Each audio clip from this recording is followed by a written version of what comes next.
Friends, मैं आपका प्रिय प्रशांत सर आप सभी का स्वागत है हमारे प्यारे YouTube channel SBM online classes पर। मैं आपका प्रिय प्रशांत सर। आज मैं आप लोगों को साइंस की दूसरी क्लास होने जा रही है, तो आप लोग इस वीडियो को ज़्यादा से ज़्यादा शेयर करें, अपने सभी दोस्तों तक इसे पहुंचाएं।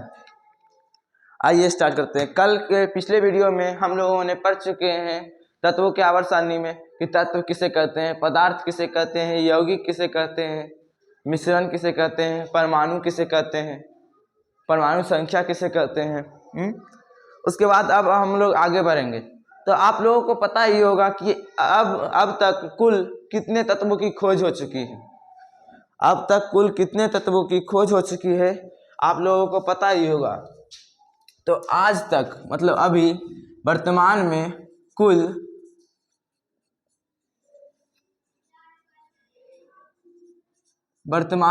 118 तत्वों की खोज हो चुकी है, हो चुकी है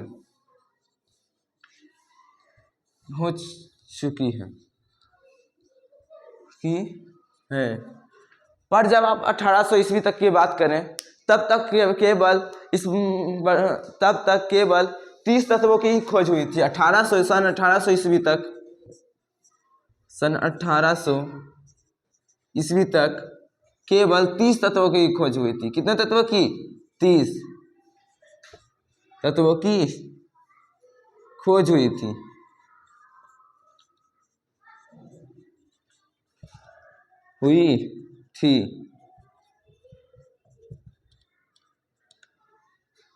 जब 1800 ईस्वी तक केवल 30 तत्व थे तो उनका अलग अलग अध्ययन कर पाना आसान था। मतलब हम लोग उसमें हर एक तत्व को अलग अलग पढ़कर उसे समझ सकते थे।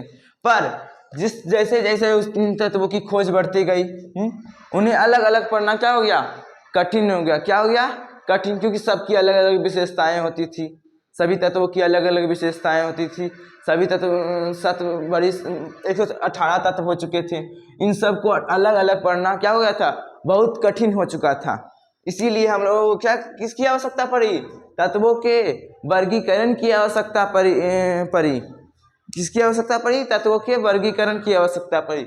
इसका हम उदाहरण लेकर समझ सकते हैं। जैसे कि कोई दुकानदार, जैसे नॉर्मली हम लोगों को क्या किया गया है? बांट दिया गया है, इंसानों, प्राणियों, जीवों को बांट दिया गया है। जैसे कि आप लोग जीव विज्ञान पढ़ेंगे, जिसका कान मुंह होता है उसको स्तनधारी कहते हैं। उसको अलग तरह से रखा, क्योंकि आप एक स्तनधारी के बारे में पढ़ लेंगे तो बाकी सब के बारे में पढ़ लेंगे। उसी तरह इसमें भी हम लोगों ने क्या किया? समान गुणधर्मों वाले तत्वों को एक साथ बांटा, उसको बांटने का कोशिश किया ताकि हम एक तत्व को पढ़कर बाकी जितने तत्व उस समूह में हो उसका क्या कर रहे हैं? पूर्वानुमान, उसके बारे में जितना अनुमान लगा सके। जैसे कि उदाहरण में किसी दुकानदार क्या करता है, उसके पास साबुन की जो पैकेट है, क्या करता है? साबुन की पैकेट को क्या करेगा? अलग सरियाएगा। बिस्कुट की भी पैकेट को अलग सरियाएगा।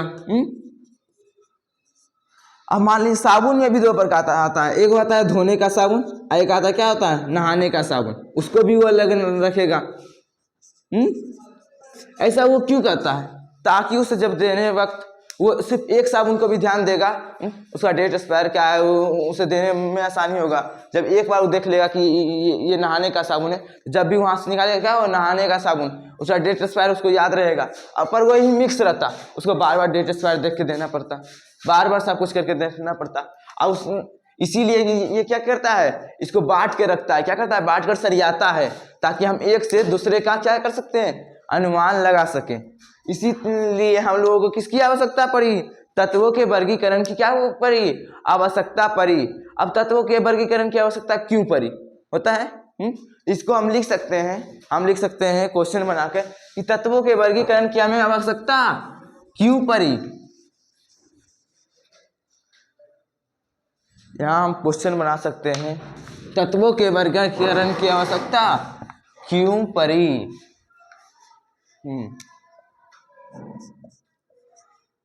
इसको क्वेश्चन में लिख सकते हैं,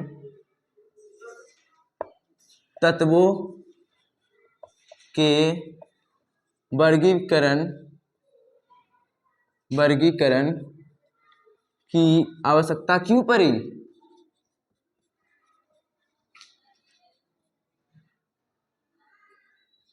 आवश्यकता क्यों पड़ी? तो इसका हमारा जवाब हो जाएगा, जैसे जैसे तत्वों की खोज हो रही थी उनके गुणधर्मों के बारे में भी हमें पता चल रहा था, मतलब उसके ढेर सारे गुणधर्म, उसके ढेर सारे गुण के बारे में पता चल रहा था। इसीलिए शुरुआत में जब कम तत्व था तो उनका अलग अलग अध्ययन कर पाना हमारे लिए क्या था? सरल था। परंतु जैसे जैसे तत्वों की बहुत सारे तत्वों की खोज हुई, उनके गुणधर्मों को अलग अलग अध्ययन कर पाना क्या था? कठिन था। इसीलिए हम लोगों ने क्या किया? तत्वों का वर्गीकरण किया। हम लोगों ने एक गुणधर्मों वाले तत्वों को, समान गुणधर्मों वाले तत्वों को एक समूह में बांटने का क्या किया? प्रयास किया, ताकि हम एक उस समूह के एक तत्व को पढ़कर बाकी सभी तत्वों के गुणों का क्या करें? पूर्वानुमान लगा सकें। इसका हम लिखेंगे जैसे जैसे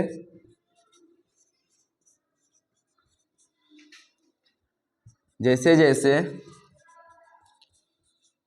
तत्वों की खोज हो रही थी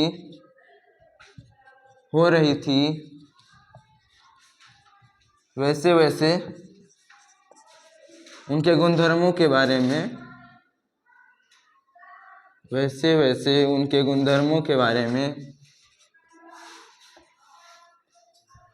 उनके गुणधर्मों के बारे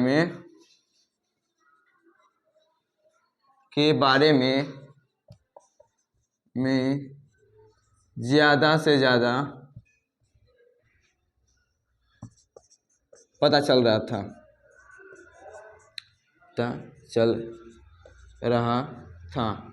परंतु जब कम तत्व थे, जब हमें कम तत्वों के बारे में पता था, तब उनका अलग अलग अध्ययन कर पाना क्या था? सरल था।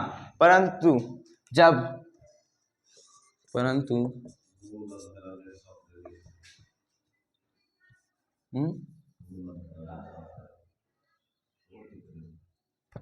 अच्छा वही थे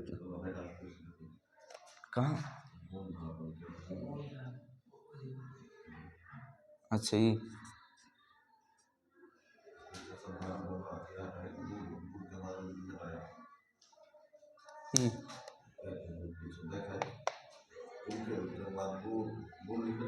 हाँ ठीक है।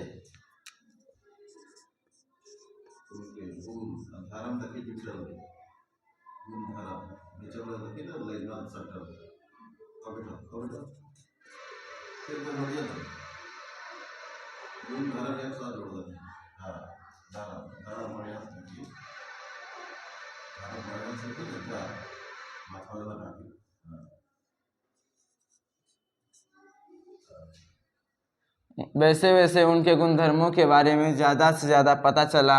उनका अलग अलग अध्ययन कर पाना क्या हो गया? कठिन हो गया। क्या हो गया? कठिन। अलग अलग अध्ययन कर पाना कठिन हो गया।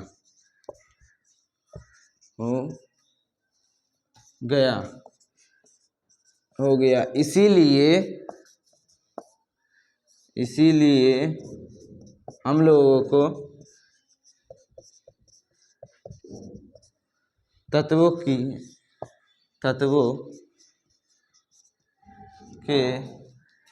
वर्गीकरण की आवश्यकता पड़ी।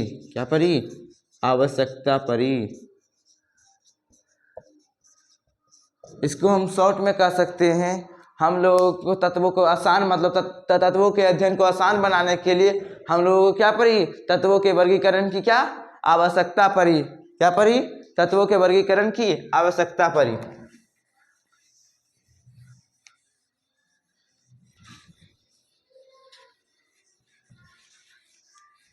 अब होता है तत्वों के वर्गीकरण से हमें क्या फायदा हुआ? आखिर ऐसा क्या फायदा हुआ जो हम तत्वों का वर्गीकरण करें? तो पहले फायदा हमें ये हुआ कि हमारा तत्वों का अध्ययन करना क्या हो गया? आसान हो गया। उसके बाद हम लोगों को ये पता चला एक समूह से दूसरे समूह में जाने से एक तत्व से दूसरे तत्व में क्या अंतर है, क्या क्रमिक अंतर पता चला। उसके बाद एक तत्व में से दूसरे तत्व में क्या संबंध है हमें ये पता चला। उसके बाद हम लोगों को और भी जैसे कि हम लोगों को पता चला इसका नियमित तरीके से हम लोगों ने क्या किया, अध्ययन करना आरंभ किया। उसके बाद आता है हम लोगों का इसका आरंभ, मतलब तत्वों का वर्गीकरण का स्टार्ट किसने किया। ये तत्व अव्यवस्थित था, पता तो था कि तत्व है। जैसे कि आप लोग कल्पना कीजिए कि आप लोग 4 मित्र हैं, आपके पास खजाने का नक्शा है, किसी खजाने का नक्शा है, पर वो कहाँ से स्टार्ट है कहाँ आती है ये आपको पता नहीं है, तो ये क्या है, अव्यवस्थित। तो उसी तरह रसायन विज्ञान में भी तत्व क्या थे, अव्यवस्थित। तत्व तो ज्ञात थे पर उसे बांटने का तरीका, उसकी विधि हम लोगों को क्या थी, अज्ञात थी, हम लोगों को पता नहीं था। तो इसका स्टार्ट हम लोगों को अव्यवस्थित से व्यवस्थित करना किसने स्टार्ट किया, तो तत्वों को अव्यवस्थित से व्यवस्थित करना स्टार्ट किया था मिस्टर लवाइजे ने। किसने, लवाइजे 18वीं शताब्दी में लवाइजे ने किया था। में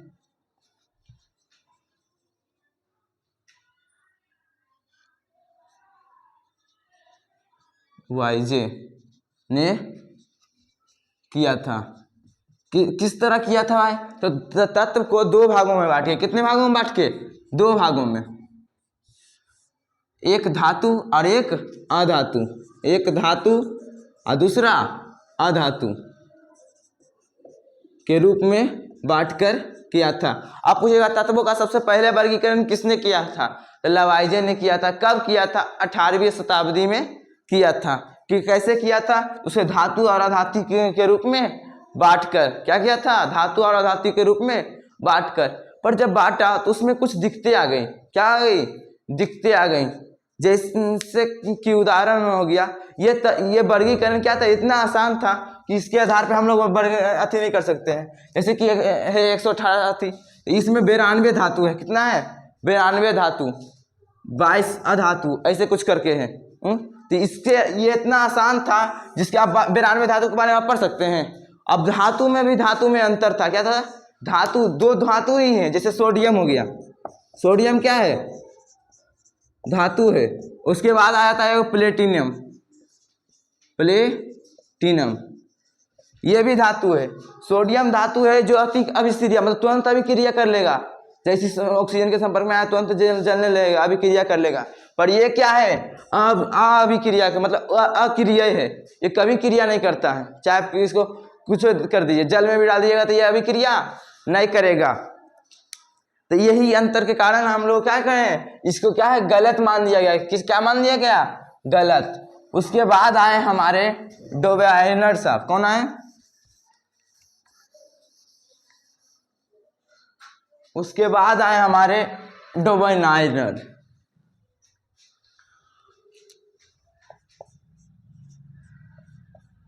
डोबेराइनर जो जर्मनी के एक रसायनज्ञ थे, इन्होंने क्या किया, 1817 में इन्होंने 3 कुछ समूह लिए, क्या लिए, कुछ समूह, समान गुणधर्म वाले कुछ तत्वों को समूह में रखा। क्या किया, समान गुणधर्म वाले तत्वों को कुछ समूहों में रखा। जैसे कि हो गया, जैसे कि उन्होंने 3 तत्व को, हर एक समूह में 3 तत्व, और 3 समूह उन्होंने बनाया।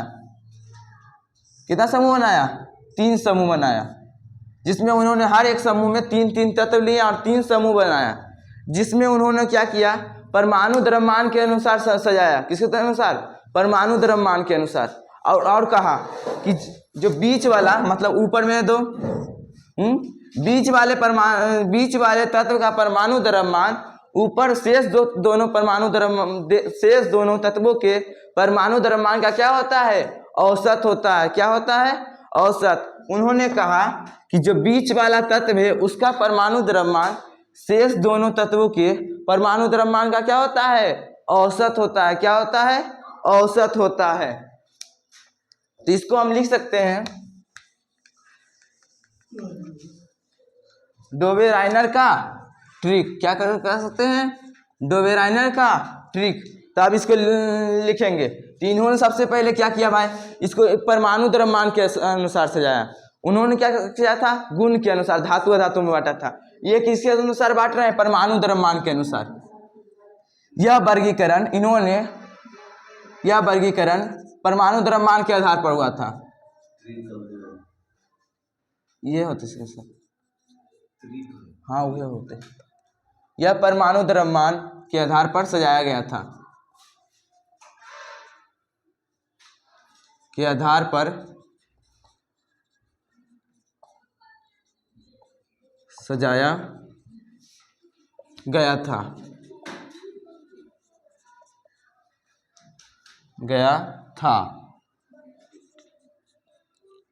उसके बाद इन्होंने 1817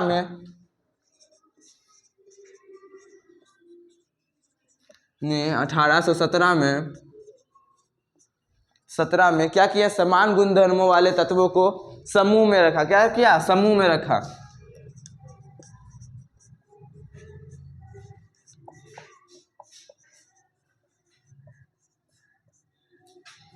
वाले तत्वों को इन्होंने 1817 में समान गुणधर्मों वाले तत्वों को क्या किया, समान गुणधर्मों वाले तत्वों को समूह में बांटा। कितने समूह में बांटा, समूह में। कैसे बांटा, तीन समूहों में बांटा। समान गुणधर्म वाले तत्वों से 3 समूह चुना, 3 समूह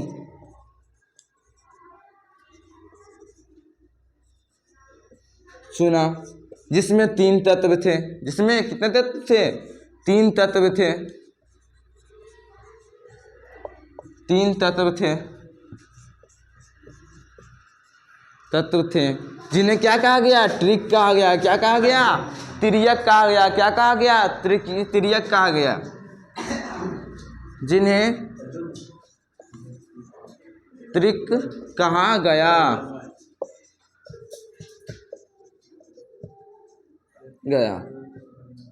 उसके बाद इन्होंने क्या कहा, मतलब इनका नियम क्या था, तो कहा जाता है डोबेराइनर का नियम।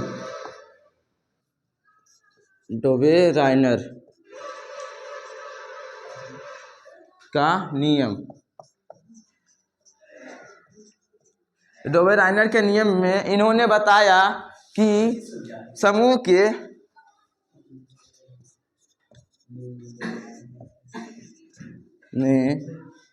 बताया कि समूह के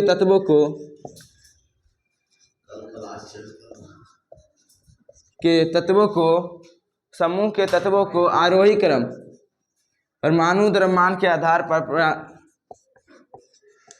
परमाणु द्रव्यमान के आरोही क्रम में सजाने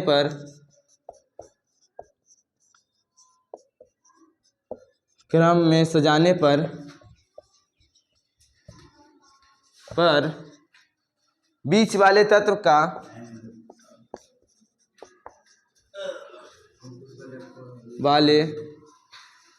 परमाणु द्रव्यमान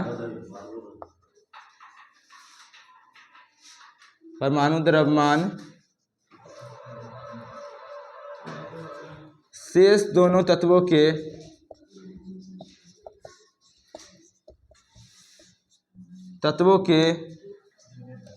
परमाणु द्रव्यमान के शेष दोनों तत्वों के परमाणु द्रव्यमान का औसत होता है। क्या औसत होता है, क्या होता है, औसत होता है। क्या होता है, औसत होता है। बीच वाला जो तत्व होता है उसको अगर आरोही द्रव्यमान परमाणु द्रव्यमान के आरोही क्रम मतलब बढ़ते क्रम में सजाएंगे तो बीच वाले तत्व का परमाणु द्रव्यमान अन्य दोनों तत्वों के परमाणु द्रव्यमान का क्या होगा, औसत होगा। क्या होगा, औसत होगा।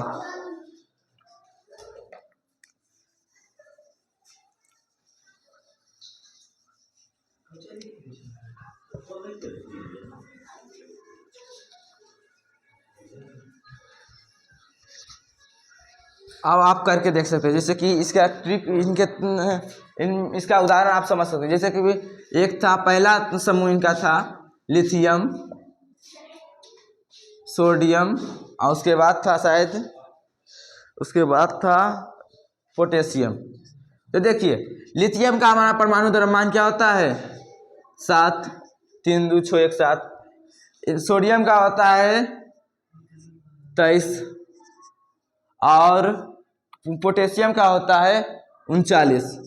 अब देखिए क्या कहा, बीच वाले तत्व का परमाणु द्रव्यमान अन्य दोनों तत्वों के परमाणु द्रव्यमान का क्या होता है औसत।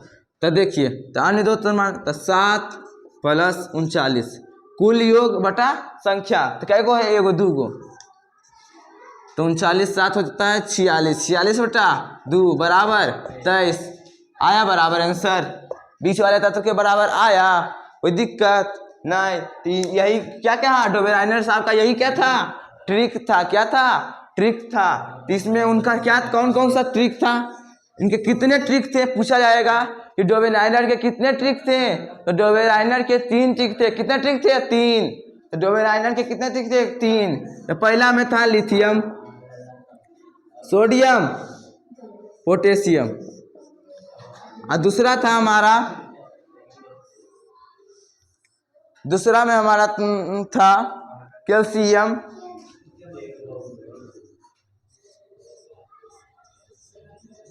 बेरिलियम, और उसके बाद था लास्ट वाला हमारा था क्लोरीन, ब्रोमीन, आयोडीन।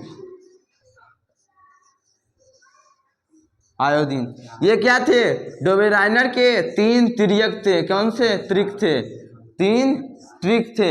अब कहेगा भैया इनका तो तीनों ट्रिक था, अज्ञात तो बहुत सारा तत्व था, इसका अर्थ क्या होगा, इसका इनका दोष क्या था कि इनका ट्रिक नहीं माना गया, ये तो सफल नहीं हुए। ये सफल क्यों नहीं हुए, इनका सबसे बड़ा गलती यही था कि इन्होंने केवल कितने त्रियक ज्ञात किए थे, 3। कितने, 3। दोष आप लिखिएगा, डोबेराइनर के दोष,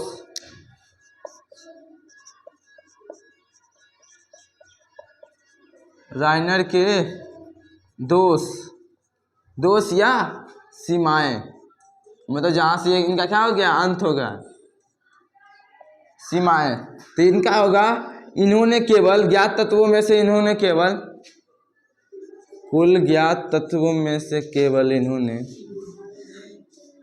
ज्ञात तत्वों में से केवल इन्होंने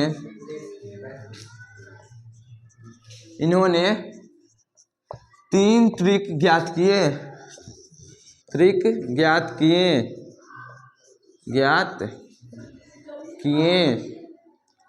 केवल 3 ट्रिक ज्ञात किए, या इसी कारण से वो क्या हुए, असफल हुए। क्या हुए, सफल नहीं हुए।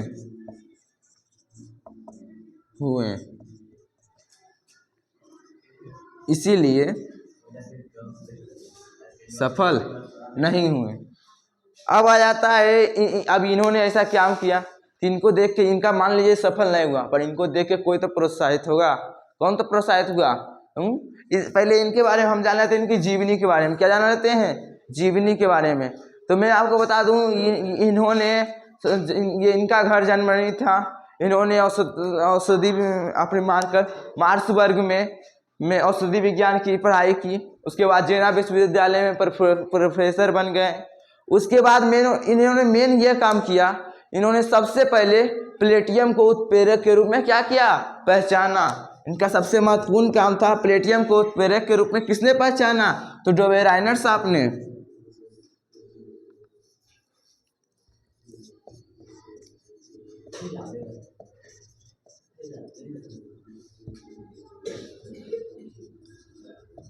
सबसे पहले प्लेटिनम को उत्प्रेरक के रूप में पहचाना।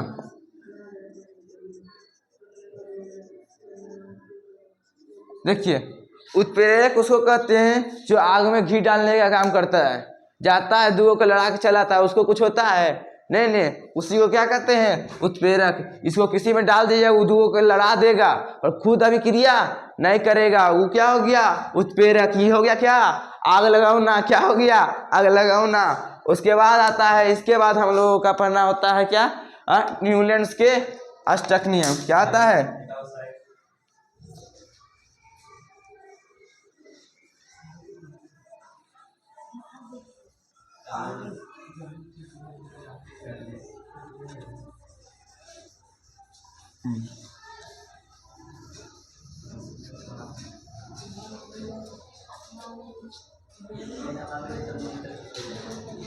चलिए उसके बाद क्या आता है, इनको देख के कौन प्रभावित हुए, न्यूलैंड्स साहब। कौन हुए प्रभावित, न्यूलैंड्स साहब। न्यूलैंड्स साहब ने क्या किया जानते हैं, न्यूलैंड्स ने कहा, न्यूलैंड्स ने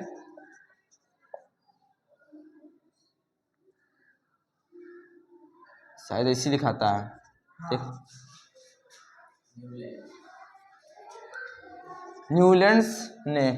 न्यूलैंड्स का अष्टक नियम क्या आता है, पहले न्यूलैंड्स का नियम का अष्टक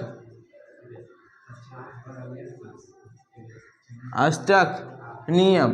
तो न्यूलैंड्स का अष्टक नियम में सबसे पहले आप लोग जानिएगा कि न्यूलैंड्स ने किसके आधार पर इसको तत्वों को बांटा, तो परमाणु द्रव्यमान के आधार पर इन्होंने वर्गीकरण, इन्होंने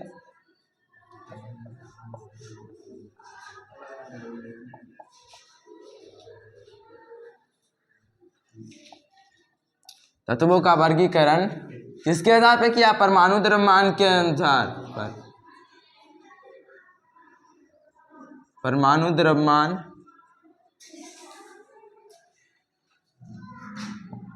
के आधार पर किया। अब बोलिए, अब परमाणु द्रव्यमान किसे कहते हैं, तो परमाणु द्रव्यमान किसे कहेंगे, परमाणु में उपस्थित प्रोटॉनों तथा न्यूट्रॉनों की संख्याओं के योग को क्या कहेंगे, परमाणु द्रव्यमान। परमाणु में के नाभिक में उपस्थित प्रोटॉनों तथा न्यूट्रॉनों के संख्याओं के योग को क्या कहेंगे, परमाणु द्रव्यमान। क्या कहेंगे, परमाणु द्रव्यमान। तब न्यूलैंड्स ने क्या किया था, परमाणु तत्वों को किसके आधार पर वर्गीकृत किया था, परमाणु द्रव्यमान के आधार पर वर्गीकृत किया था। तो उसके बाद इनका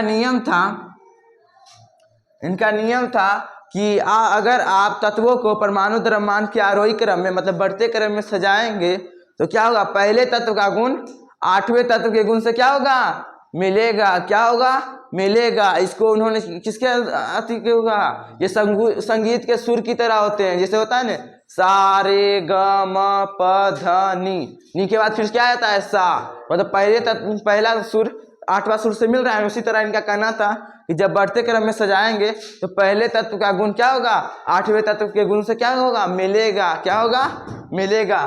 तीनों ने बताया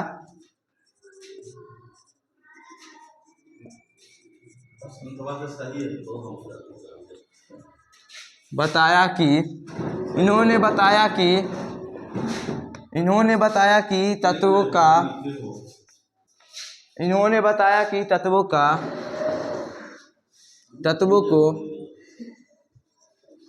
को आरोही क्रम, परमाणु द्रव्यमान के आरोही क्रम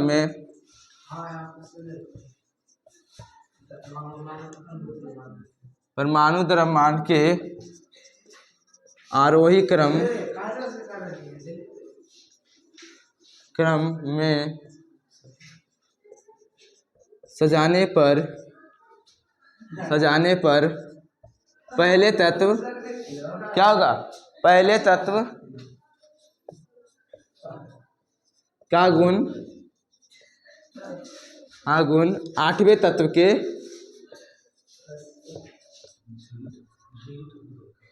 के गुण से मिलता है।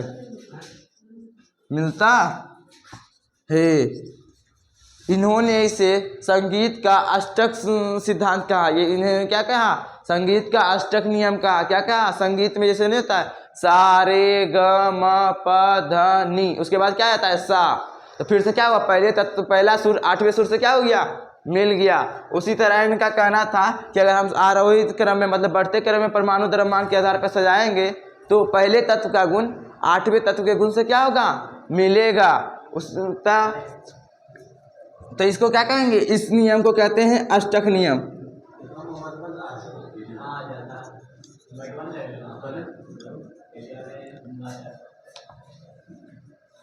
इन्होंने इसे संगीत की तरह कहा,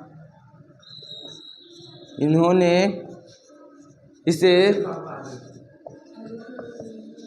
संगीत के सुर की तरह कहा इसीलिए इसे अष्टक न्यूलैंड्स का अष्टक नियम कहते हैं। इसे अष्टक सिद्धांत भी कहते हैं।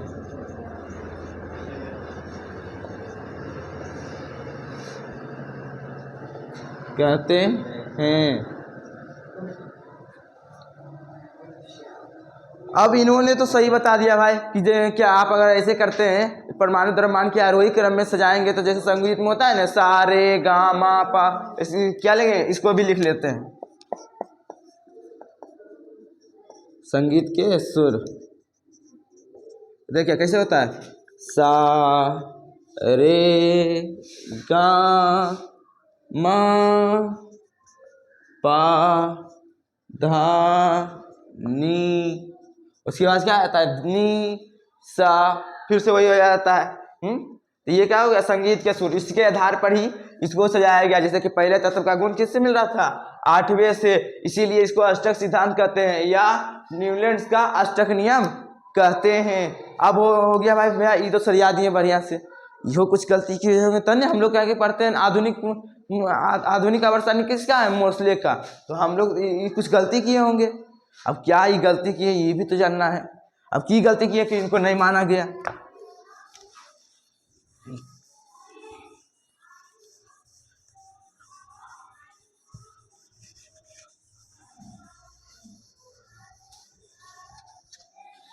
उसके बाद आता है क्या होता है, न्यूलैंड्स के अष्टक नियम के दोष या सीमाएं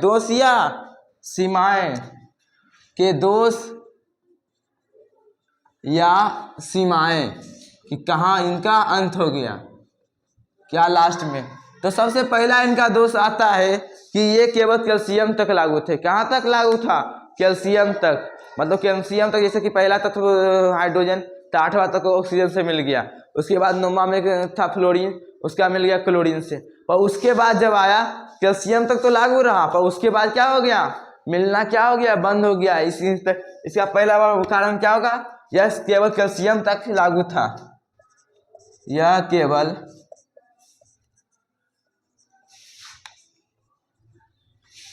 कैल्शियम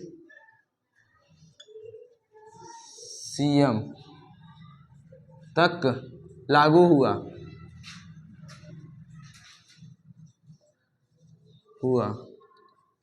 यह केवल किस तक लागू हुआ, कैल्शियम तक लागू हुआ। किस पर, कहाँ तक लागू हुआ, कैल्शियम तक लागू हुआ। यह केवल किस पर लागू हुआ, कैल्शियम पर लागू हुआ। उसके बाद आता है इन्होंने मान लिया, मतलब इन्होंने कल्पना किया कि यह पृथ्वी और केवल कितने तत्व है, 56 तत्व। केवल कितने तत्व हैं, 56 तत्व। उसके आगे इस तत्वों की खोज नहीं होगी। क्या होगा, इसके बाद तत्वों की खोज नहीं होगी, जिंदगी और छपने को रह जाएगा। और हम लोग जानते हैं कितना है, 118, मतलब उसके बाद जो तत्व है उससे पूरा अलग आने लगे। इनका क्या हुआ, सेम नहीं खाया। इन्होंने कल्पना की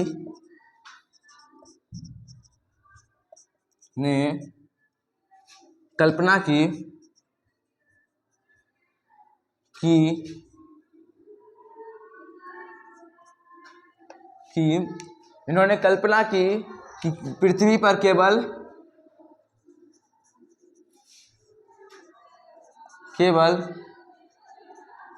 56 तत्व हैं और आगे इसकी खोज नहीं की जाएगी, और आगे इसकी खोज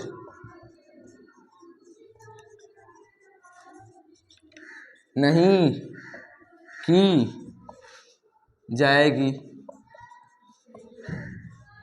जाएगा या जाएगी, ऐसा मान लिया। पर इसके बाद ढेर सारे तत्वों की खोज हुई, इसलिए ये क्या हुआ, गलत हो गया। अब उसके बाद आता है यह केवल हल्के तत्वों पर लागू होता है। यह केवल किस पर लागू होता है, हल्के तत्वों पर। यह केवल हल्के तत्वों पर लागू होता है। यह सिद्धांत केवल हल्के तत्वों पर लागू होता है। उसके बाद आता है, इन्होंने तो तीन तत्वों को समंजित, परमाणु द्रव्यमान को समंजित करने के लिए एक ही मतलब दो भिन्न भिन्न गुणों वाले तत्वों को एक ही जगह पर क्या किया, एक ही स्थान पर क्या कर दिया, समंजित कर दिया, जो कि क्या था, गलत था। जो कि क्या था, गलत ये था। इन्होंने तत्वों को समंजित करने के लिए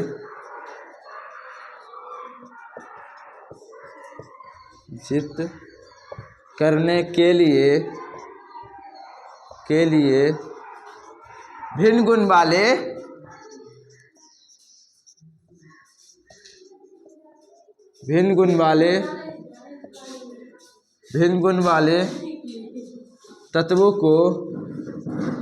वाले तत्वों को क्या किया, एक ही स्थान पर रख दिया, जो कि क्या था, गलत था। जो कि क्या था,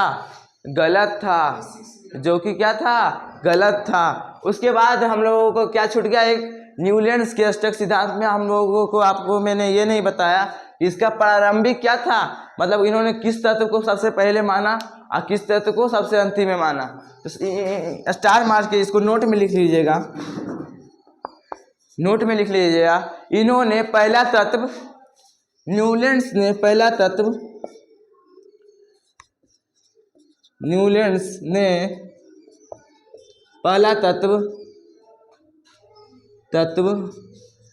अपनी आवर्त सारणी में पहला तत्व हाइड्रोजन, जो सबसे हल्का होता है, हाइड्रोजन, तथा अंतिम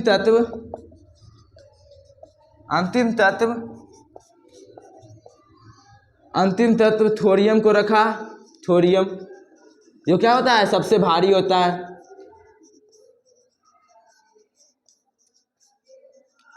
तत्व को रखा, थोरियम को रखा। उसके बाद हम लोगों को एक चीज और लिखाना भूल गया, क्या, परमाणु द्रव्यमान। आपको समझा दिया है परमाणु द्रव्यमान क्या कहेंगे, जिस नाभिक में उपस्थित प्रोटॉनों की संख्या तथा न्यूट्रॉनों की संख्याओं के योग को क्या कहेंगे, परमाणु द्रव्यमान कहेंगे। तो एक बार लिख लेंगे, परमाणु द्रव्यमान। परमाणु के नाभिक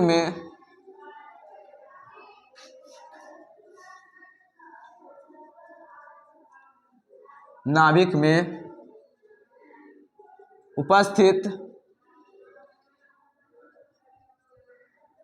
प्रोटॉनों तथा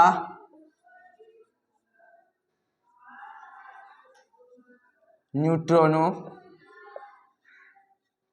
की संख्या के योग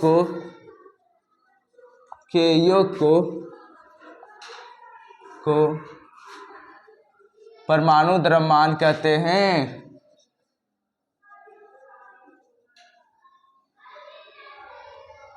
परमाणु द्रव्यमान कहते हैं। बस आज के लिए इतना ही, फिर हम लोग मिलेंगे कल। धन्यवाद।